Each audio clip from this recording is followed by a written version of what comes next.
Break accelerator മാത്രം നമ്മൾ use ചെയ്താൽ മതി, സ്റ്റിയറിംഗ് തന്നെ തിരിഞ്ഞോളും. ഇച്ചിരി എന്തൂസിയാസ്റ്റ് ആയിട്ടുള്ള ആരാണെങ്കിലും എൻഡെവർ എടുക്കത്തുള്ളൂ. ബാക്കി ആ ടൊയോട്ടയുടെ ഒരു ബ്രാൻഡ് വാല്യൂവും റിലയബിലിറ്റിയും ഒക്കെ വെച്ച് നോക്കുന്നവരാണ് ഫോർച്യൂണറിലോട്ട് പോകുന്നത്. ഫോർച്യൂണർ കുറച്ചുകൂടെ ഒരു ചാടി നിൽക്കുന്ന ഒരു ഫീലാണ്. ഇത് പക്ഷേ അത്ര അങ്ങ് ഇതില്ലേ. ഇനി ഫോർഡ് ഇന്ത്യയിൽ സെയിൽസ് ഉള്ളപ്പം എങ്ങനെയാണോ അതേപോലെ തന്നെ ഉള്ളൂ ഇപ്പോഴും. വലിയ വ്യത്യാസമൊന്നും തോന്നിയിട്ടില്ല. എപ്പോഴും മാറുന്നതൊക്കെ അവരുടെ സ്റ്റോക്ക് കാണും. വണ്ടിയുടെ വലിപ്പവും വിലയും വെച്ചുള്ള അത്രയും കോസ്റ്റ്ലി അല്ല സർവീസ് ഒന്നും. ഫ്രണ്ടിലോട്ട് ഇട്ട് കഴിഞ്ഞാൽ ബാക്കിൽ നല്ല ലെഗ് സ്പേസ് കിട്ടും. തേർഡ് റോയിൽ അത്യാവശ്യം അതിൻ്റെ ഓഫ് റോഡ് കേപ്പബിലിറ്റിയും റോഡിലെ കംഫോർട്ടും പിന്നെ ലോങ് പോകാനൊക്കെ ആണെങ്കിൽ നല്ലതാണ്. എൻ്റെ പേര് ജസ്വിൻ, കോന്നിയിലാണ് വീട്. 1.5 വർഷമായി എൻഡെവർ എടുത്തിട്ട് 17,000 കിലോമീറ്ററോളം ഓടിയിട്ടുണ്ട്. ഇതിപ്പം 2016 അതിൻ്റെ ആദ്യത്തെ മോഡൽ ഇറങ്ങിയത്. അപ്പം അന്ന് ഇറങ്ങിയപ്പോൾ തൊട്ട് ഈ വണ്ടിയോട് ഒരു പ്രത്യേക ഇഷ്ടം ഉണ്ടായിരുന്നു. ഇതിൻ്റെ കേപ്പബിലിറ്റിയും കാര്യങ്ങളെല്ലാം അന്വേഷിക്കുന്നുണ്ടായിരുന്നു. അപ്പോൾ എന്തുകൊണ്ടും നോക്കിയപ്പോഴും ഞങ്ങൾക്ക് പറ്റിയൊരു വണ്ടി ഇത് തന്നെയാണെന്ന് അറിയാം. പിന്നെ ബാക്കി കോമ്പറ്റീറ്റേഴ്സ് കമ്പയർ ചെയ്ത് നോക്കുമ്പോഴും അതിൻ്റെ ഓഫ് റോഡ് കേപ്പബിലിറ്റിയും റോഡിലെ കംഫോർട്ടും പിന്നെ ലോങ് പോകാനൊക്കെ ആണെങ്കിൽ നല്ലതാണ്. മറ്റേ ഫോർച്യൂണറൊക്കെ ആണെങ്കിൽ കുറച്ചുകൂടെ സ്റ്റിഫാണ് സസ്പെൻഷനും കാര്യങ്ങളൊക്കെ. ഇതപ്പം നല്ല സ്മൂത്താണ് ലോങ് പോകാനൊക്കെ. ഹൈവേയിലും കാര്യങ്ങളൊക്കെ ഓടിക്കാനാണെങ്കിലും മറ്റേ 3.2-ൻ്റെ അത്ര ഒരു പഞ്ചില്ല പക്ഷേ ഇതിന്, പക്ഷേ നല്ല സ്മൂത്തായിട്ട് പോകുന്നുണ്ട് കാര്യങ്ങളെല്ലാം. ഫോർച്യൂണർ കുറച്ചുകൂടെ ഒരു ചാടി നിൽക്കുന്ന ഒരു ഫീലാണ്. ഇത് പക്ഷേ അത്ര അങ്ങ് ഇതില്ലേ ഇനീഷ്യലിൽ. ടോപ്പ് എൻഡും മിഡ് റേഞ്ചും അല്ല. ഇനീഷ്യലി അത് ഇച്ചിരി ഒരു പമ്മിയുള്ളൊരു ഫീലാണ്. കയറുന്നൊക്കെ ഒരു 0 to 100 ഇച്ചിരി 12 സെക്കൻഡ്സോ അങ്ങനെ എന്തോ ആണ്. അങ്ങനെ ഒരു പ്രശ്നമേ ഉള്ളൂ. അത് പ്രശ്നമായിട്ടല്ല, പക്ഷേ നമ്മുടെ ആവശ്യം നോക്കുമ്പോൾ നമ്മൾ അത്ര പൊളിച്ചോടിക്കുന്നില്ല ഈ വണ്ടി. അപ്പോൾ അതൊരു പ്രശ്നമായിട്ടില്ല. എന്നാലും കമ്പയർ ചെയ്ത് പറയുമ്പോൾ നമുക്കിത് പറയാനുണ്ട്. അങ്ങനെ ഓഫ് റോഡ് ഒരു മടിയില്ലാതെ എവിടെയും കയറിപ്പോവും. പിന്നെ നമുക്ക് ധൈര്യം ഉണ്ടായാൽ മാത്രം മതി. വണ്ടിക്ക് ഒരു പ്രശ്നമില്ല. എവിടെ 2-4 ടയർ പോകാനുള്ള സ്ഥലം മതി, കയറി അങ്ങ് പൊക്കോളും. ഒരു ലാഗും ഒന്നും ഇല്ലാതെ ഉരുണ്ട് പിടിച്ച് അങ്ങ് കയറി പോകണം. കുറേ ടവൻ മാനേജ്മെൻറ്റ് സിസ്റ്റവും അങ്ങനെ കുറേ ഓപ്ഷൻസ് വരുന്നുണ്ട്. ആരോട് ചോദിച്ചാലും മൊത്തത്തിൽ ഒരു ഇച്ചിരി എന്തൂസിയാസ്റ്റ് ആയിട്ടുള്ള ആരാണെങ്കിലും എൻഡെവർ എടുക്കത്തുള്ളൂ. ബാക്കി ആ ടൊയോട്ടയുടെ ഒരു ബ്രാൻഡ് വാല്യൂവും റിലയബിലിറ്റിയും ഒക്കെ വെച്ച് നോക്കുന്നവരാണ് ഫോർച്യൂണറിലോട്ട് പോകുന്നത്. പിന്നെ ഇതാണ് ഉപയോഗിക്കാൻ പറ്റുമ്പം നമുക്ക് ആസ്വദിച്ച് ഉപയോഗിക്കാൻ പറ്റും എന്തൊക്കെയാണെങ്കിലും. അങ്ങനെ സെയിൽസ് നിർത്തിയാണ്. ഫോർഡ് ഇന്ത്യയിൽ സെയിൽസ് ഉള്ളപ്പം എങ്ങനെയാണോ അതേപോലെ തന്നെ ഉള്ളൂ ഇപ്പോഴും. വലിയ വ്യത്യാസമൊന്നും തോന്നിയിട്ടില്ല. പിന്നെ പാർട്സിനൊക്കെ അവർ 5 വർക്കിംഗ് ഡേ അവർ ടൈം പറയുന്നത് എന്തെങ്കിലും മാറിയിട്ടുണ്ടെങ്കിൽ. അപ്പം ആ ഒരു ലാഗേ വരുന്നുള്ളൂ. മുന്നേ അങ്ങനെ തന്നെ ആയിരുന്നു. അങ്ങനെയാണെന്ന് അതെ, അത്രയൊക്കെ ഉള്ളൂ. പിന്നെ അത് ഈ ലാഗ് വരുന്നത് അധികം ഉപയോഗമല്ലാത്ത പാർട്സൊക്കെ. അപ്പം എപ്പോഴും മാറുന്നതൊക്കെ അവരുടെ സ്റ്റോക്ക് കാണും. അങ്ങനെ നോർമൽ സർവീസ് ഇപ്പോഴും പഴയ പോലെ തന്നെ നടക്കുന്നു. അതെ, പഴയ എങ്ങനെയാണോ അതേപോലെ നടക്കുന്നുണ്ട്. കുഴപ്പമൊന്നുമില്ല. ഈ വണ്ടിയുടെ 17,000 കിലോമീറ്റർ നമ്മൾ ഓടിയല്ലോ. അപ്പം ഇതിനിടയ്ക്ക് എത്ര സർവീസ് ചെയ്തിട്ടുണ്ട്? അപ്പോൾ ആ സർവീസിൻ്റെ കോസ്റ്റ് ഒക്കെ എങ്ങനെയാണ് വരുന്നതെന്ന് പറയുന്നത്? അപ്പം 2 സർവീസ് നടന്നു. ഫസ്റ്റ് 5,000-ലും രണ്ടാമത്തെ 15,000-ലും. 5,000-ലെ ഫ്രീ സർവീസ് ആയിരുന്നു. അപ്പം 15,000-ൻ്റെ 5,000, 6,000 അങ്ങനെ ആ റേഞ്ചേ വന്നിട്ടുള്ളൂ. 15,000-ൻ്റെ ആ റേഞ്ചാണ് സർവീസിന്. അതെ, ഒത്തിരി കോസ്റ്റ്ലി അല്ല. വണ്ടിയുടെ വലിപ്പവും വിലയും വെച്ചുള്ള അത്രയും കോസ്റ്റ്ലി അല്ല സർവീസ് ഒന്നും. ഇപ്പം 2021 മോഡൽ വണ്ടിയാണ്. BS6 2 ലിറ്റർ വേരിയൻ്റാണ്. 2 litre 10 speed automatic gear box ഉള്ളൊരു വണ്ടിയാണ്.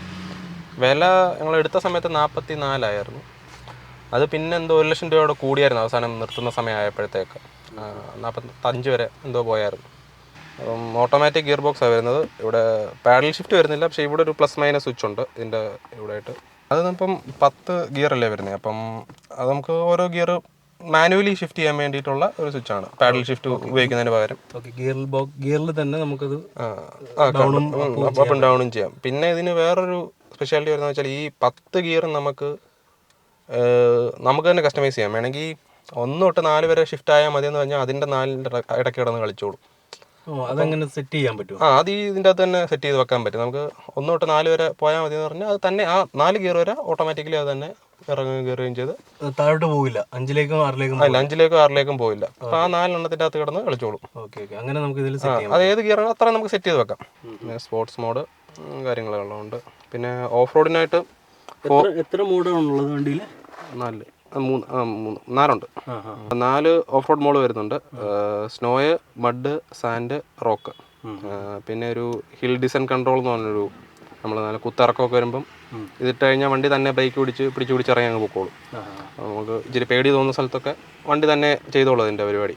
പിന്നെ ഓഫ് റോഡിൻ്റെ ബന്ധപ്പെട്ട് വരുന്നത് 4x4 ലോ ഉണ്ട്. അതായത് നല്ല എക്സ്ട്രീം സിറ്റുവേഷനൊക്കെ പോകുമ്പോൾ ലോ ഇട്ട് കഴിഞ്ഞാൽ നല്ല ടോർക്ക് കയറി 4 വീല് നല്ല പിടിച്ച് പൊക്കോളും. പിന്നെ റിയർ ഡിഫറൻഷ്യൽ വരുന്നുണ്ട്, ഡിഫറൻഷ്യൽ ലോക്ക്. അത് ബാക്കി കോമ്പറ്റീറ്റേഴ്സിനൊന്നും അധികം ഇല്ല ഈ ഡിഫറൻഷ്യൽ ലോക്ക്. അപ്പോൾ ഓഫ് റോഡിനെ പറ്റി പറയുമ്പോൾ അത്രയും ഫീച്ചേഴ്സാണ് അങ്ങനെ വരുന്നത്. കേപ്പബിലിറ്റി അല്ല, ഫീച്ചേഴ്സ് ഇത്ര കാര്യങ്ങളാണ് എക്സ്ട്രാ വരുന്നത്. പിന്നെ സ്റ്റിയറിങ്ങിൻ്റെ കൺട്രോള്, ഈ സ്വിച്ച് നമ്മുടെ ഇൻഫോർടൈൻമെൻറ്റും ഫോണിൻ്റെയും കാര്യങ്ങൾ കൺട്രോൾ ചെയ്യാനാണ് ഈ 4 സ്വിച്ച്. ഇത് പിന്നെ വണ്ടിയുടെ ടയർ പ്രഷർ, മൈലേജ്, കുറേ മോഡുകൾ, മറ്റേ ഇതിൻ്റെ അകത്ത് കുറേ മോഡ് വരുന്നുണ്ട്. ഓഫ് റോഡ് നമുക്ക് കുറേ ഡിസ്പ്ലേ സെലക്ട് ചെയ്തിടാൻ പറ്റും. അപ്പോൾ അത് കൺട്രോൾ ചെയ്യാനായിട്ടുള്ള ഓരോന്നാണിത്. പിന്നെ ഇത് ക്രൂയിസ് കൺട്രോൾ, പിന്നെ നമുക്ക് സ്പീഡ് ലിമിറ്റ് ചെയ്യാനൊരു ഓപ്ഷൻ ഉണ്ട്. ഇപ്പം 80 മതിയെന്ന് വെച്ചാൽ 80 ലോക്ക് ചെയ്ത് വെക്കാം. ക്രൂയിസ് കൺട്രോൾ അല്ല, ഇപ്പം 80 വരെ വണ്ടി പോകത്തുള്ളൂ. തന്നെ 80 ആകുമ്പോൾ തന്നെ സ്പീഡ് കട്ടായിക്കോളും. എന്നിട്ട് ക്രൂസ് കൺട്രോൾ പോലെ അല്ലാതെ വേറെ അതിൻ്റെ. പിന്നെ ഇത് ഇൻഫോർടൈൻമെൻറ്റ് കൺട്രോൾ ചെയ്യാനും കോൾ കട്ട് ചെയ്യാൻ, പിന്നെ വോയിസ് കമാൻഡ്, മ്യൂട്ട് ബട്ടൺ, അങ്ങനെ 6 സ്വിച്ച്. ലൈറ്റിൻ്റെ സ്വിച്ചും കാര്യങ്ങളെല്ലാം ഇവിടെ വരുന്നത്. ഓട്ടോമാറ്റിക് ഹെഡ് ലൈറ്റ് ഉണ്ട്. പിന്നെ അതിൻ്റെ ഫോഗ് ലൈറ്റിൻ്റെയും ഈ സ്ക്രീനിൻ്റെ ബ്രൈറ്റ്നസ് കൺട്രോൾ ചെയ്യാനുള്ള സ്വിച്ചാണിത്. പിന്നെ ഇത് ബാക്കി ബൂട്ട് തുറക്കാനുള്ളത്. പിന്നെ ഇത് മിററിൻ്റെ കൺട്രോൾ. സൺറൂഫിൻ്റെ കൺട്രോളെല്ലാം ഇവിടെ വരുന്നത്. ഇത് ഗ്ലാസ് ഓപ്പൺ ചെയ്യാനും ഇതൊന്ന് പൊക്കി വെക്കാനൊരു ഓപ്ഷൻ ഉണ്ട്. ഇങ്ങനെ ഒരു പോർഷൻ മാത്രം പൊക്കി വെക്കാൻ ഓപ്ഷൻ ഉണ്ട്. പിന്നെ ഇത് ബ്ലൈൻഡിൻ്റെ കൺട്രോൾ, പിന്നെ മറ്റേ ലൈറ്റിൻ്റെ കൺട്രോളുകളാണ്.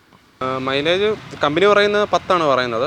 അപ്പം ഞങ്ങൾക്ക് ഇവിടെ ഇവിടുത്തെ ഒരു റോഡും കാര്യങ്ങളൊക്കെ വെച്ചൊരു 8-9 അങ്ങനെ കിട്ടുന്നുണ്ട്. പിന്നെ ഹൈവേയിലൊക്കെ പോകുമ്പം ഒരു തവണ 10 കിട്ടിയായിരുന്നു. ഒരു നല്ല ലോങ് ഹൈവേ കൂടെ പോകുമ്പം 10 കിട്ടും. അതേപോലെ ഓടിച്ചു കഴിഞ്ഞാൽ കുറയും. പിന്നെ ഓഫ് റോഡൊക്കെ പോകുമ്പം അത് 7-ലും താഴോട്ട് പോകും. ഓഫ് റോഡ് ഇപ്പം കഴിഞ്ഞ മാസം ഇതിൻ്റെ ഒരു ക്ലബ്ബുണ്ട്, ഫൈൻഡേഴ്സ് എന്ന് പറഞ്ഞ്, എൻഡവേഴ്സിൻ്റെ ഒരു ഇന്ത്യ മൊത്തമുള്ളൊരു ഗ്രൂപ്പാണ്. അപ്പോൾ അതിൻ്റെ കേരളത്തിലുള്ള ഇതുണ്ട്, അതിൻ്റെ ഒരു മീറ്റപ്പ് ഉണ്ടായിരുന്നു, മൂന്നാർ വെച്ചായിരുന്നു.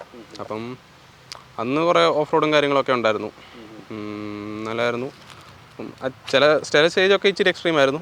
പക്ഷേ വണ്ടി നല്ല സ്മൂത്തായിട്ട് എല്ലായിടത്തും ചാടിക്കയറി പോകുന്നുണ്ട്, ഒരു കുഴപ്പമില്ല. നമുക്ക് ഇറക്കാനും ഓടിക്കാനുള്ളൊരു ധൈര്യം ഉണ്ടായാൽ മതി, വേറെ കുഴപ്പമൊന്നുമില്ല. പിന്നെ കുറച്ച് സൈഡിൽ കുറച്ച് തട്ടലും മുട്ടലൊക്കെ കിട്ടിയായിരുന്നു. അത് പിന്നെ ഓഫ് റോഡ് പോകുമ്പം എല്ലാം സർവ്വസാധാരണമാണ്, അതുകൊണ്ട് അതൊരു കാര്യമായിട്ട് എടുത്തിട്ടില്ല. ഡ്രൈവിങ്ങിൻ്റെ കാര്യം ചോദിച്ചു കഴിഞ്ഞാൽ 2 ലിറ്റർ എഞ്ചിനാണ് വരുന്നത്, 170 HP വരുന്നുണ്ട്. അപ്പം അത് നമുക്ക് ഇനീഷ്യലിൽ അത്രയും പഞ്ചും കാര്യങ്ങളൊന്നുമില്ല. 0 to 100 അത്ര അങ്ങോട്ടില്ല, ഒരു 12 സെക്കൻഡ് എന്തോ ആണ് വരുന്നത്. അപ്പം ചാടി നിൽക്കുന്ന ഫീൽ ഇച്ചിരി കുറവാണ്. പക്ഷേ ടോപ്പ് ആൻഡ് മിഡ് റേഞ്ചും അത്യാവശ്യം ഉണ്ട്. അപ്പം ഒന്ന് കയറിക്കഴിഞ്ഞാൽ പിന്നെ അങ്ങ് കയറിക്കോളും. അങ്ങനെ ലോങ് ഒക്കെ പോകാൻ നല്ല കംഫർട്ടാണ്. ലോങ് ഒക്കെ പോകാൻ നല്ല ഇതാണ്. നല്ല സീറ്റ് കംഫർട്ട് എങ്ങനെയുണ്ട്? ബാക്ക് സീറ്റ് ഇപ്പം 3rd റോ കുറവാണെന്ന് പറഞ്ഞാലും നമുക്ക് ഇതിൻ്റെ നടുക്കത്തെ റോ ആണെങ്കിൽ നമുക്ക് അഡ്ജസ്റ്റ് ചെയ്യാൻ പറ്റും, ഫ്രണ്ടിലോട്ട് എടുത്തിടാൻ പറ്റും. അപ്പം ഫ്രണ്ടിലോട്ട് ഇട്ട് കഴിയുമ്പം ഇപ്പോൾ എൻ്റെ ഒരു നീളം വെച്ചാണെങ്കിലും എനിക്കാണെങ്കിലും ഇരുന്ന് പോകാൻ പറ്റും. വലിയ ബുദ്ധിമുട്ടുണ്ട്. അണ്ടർ തൈ സപ്പോർട്ടൊക്കെ കുറവാണ്. 3rd റോയുടെ കാര്യമാണ് പറയുന്നത്. 2nd റോ സീറ്റിൻ്റെ കാര്യം പറഞ്ഞാൽ ഇപ്പം ഇതിന് 2 ആംഗിളുണ്ട്. ഇപ്പം ഇത് നോർമലും ഇത് നമുക്ക് ഇച്ചിരി ബാക്കിലോട്ട് ആക്കണമെങ്കിൽ ഈ ഒരു ആംഗിളിലൊക്കെ ഇത് കിടക്കുന്നതിനോടൊപ്പം ചാര് നല്ല ഇരുന്ന് പോകാൻ പറ്റും. അതിനെന്തെങ്കിലും പരിധിയുണ്ടോ, അതോ ഫുൾ ആക്കാൻ പറ്റുമോ? ഇല്ല, ഇതാണ് മാക്സിമം. പിന്നെ ആംബ്രസ്റ്റും വരുന്നുണ്ട്. അപ്പം 4 പേർക്ക് നല്ല അടിപൊളിയായിട്ടിരുന്ന് പോകാൻ പറ്റും. സീറ്റൊക്കെ നല്ല കംഫോർട്ടാണ്, ലോങ് ഒക്കെ പോകാനാണെങ്കിലും ഇരുന്ന് പോകാം. പിന്നെ ഇപ്പം 3rd റോ സീറ്റിൻ്റെ കാര്യം പറഞ്ഞാൽ ഇപ്പം എല്ലാ വണ്ടി ഉണ്ടോയെന്ന് എനിക്കറിയത്തില്ല. പക്ഷേ ഇതിനിപ്പം ഇതിൻ്റെ നമുക്ക് അഡ്ജസ്റ്റ് ചെയ്യാൻ പറ്റും. അപ്പം ഇവിടെ ഒരു ലിവറുണ്ട്. അപ്പം അത് ഫ്രണ്ടിലോട്ട് ഇട്ട് കഴിഞ്ഞാൽ ബാക്കിൽ നല്ല ലെഗ് സ്പേസ് കിട്ടും. 3rd റോയിൽ അത്യാവശ്യം നീളമുള്ളവരൊക്കെ ബാക്കിൽ ഇരുന്ന് കഴിഞ്ഞാലും വലിയ പ്രശ്നം വരുന്നില്ല. ഈ 2 സൈഡും അതിനൊരു ലിവറുണ്ട്. 2 സീറ്റ് ഇലക്ട്രിക്കലാണ് വരുന്നത്. ഇവിടെ ഇതിൻ്റെ ബാക്കിൽ റെസ്റ്റും പിന്നെ ഫ്രണ്ടും തൈ സപ്പോർട്ടും അഡ്ജസ്റ്റ് ചെയ്യാൻ പറ്റും. പിന്നെ ഹൈറ്റ് അഡ്ജസ്റ്റ്മെൻറ്റും ഉണ്ട്. 2 സീറ്റ് എപ്പോഴും മടക്കി തന്നെ വെച്ചേക്കുന്നത്. അപ്പം ഞങ്ങളൊരു 4 പേരുള്ള ഫാമിലിയാണ്. അപ്പം അതിൻ്റെ ആവശ്യം വരുന്നില്ല, എപ്പോഴും മടക്കി തന്നെ വെച്ചേക്കും. ബൂട്ട് സ്പേസ് ഇപ്പോൾ ഇത്രയും കിട്ടും. അപ്പം അതിപ്പോൾ തുറക്കണേ തന്നെ ഇതിന് 2 സ്വിച്ച് വരുന്നുണ്ട്, ലെഫ്റ്റും റൈറ്റും. അപ്പോൾ ഈ 2 സ്വിച്ച് ഓരോന്നോരോട്ട് ഇൻഡിവിജ്വലായിട്ട് നമുക്ക് തുറക്കാൻ പറ്റും. ഞെക്കി കഴിഞ്ഞാൽ ഓരോന്നിങ്ങനെ പൊങ്ങി അങ്ങ് വരും. അടയ്ക്കാനാണെങ്കിലും ഒന്നുകൂടെ ഞെക്കിയാൽ മതി, അതങ്ങ് അകത്ത് കയറി ഇരുന്നോളൂ. അങ്ങനെ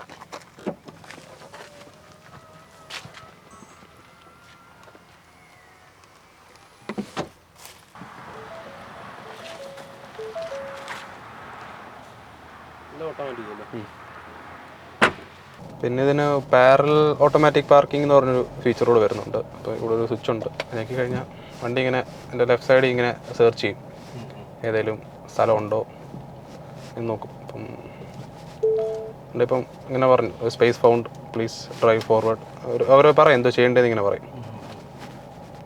സ്റ്റോപ്പ് എന്ന വാണിംഗ് കാണിച്ചു, റിവേഴ്സിലിടാൻ പറഞ്ഞു, എല്ലാം നമുക്ക് പറഞ്ഞു തരും. ബ്രേക്ക് ആക്സിലേറ്റർ മാത്രം നമ്മൾ യൂസ് ചെയ്താൽ മതി, സ്റ്റിയറിംഗ് തന്നെ തിരിഞ്ഞോളും.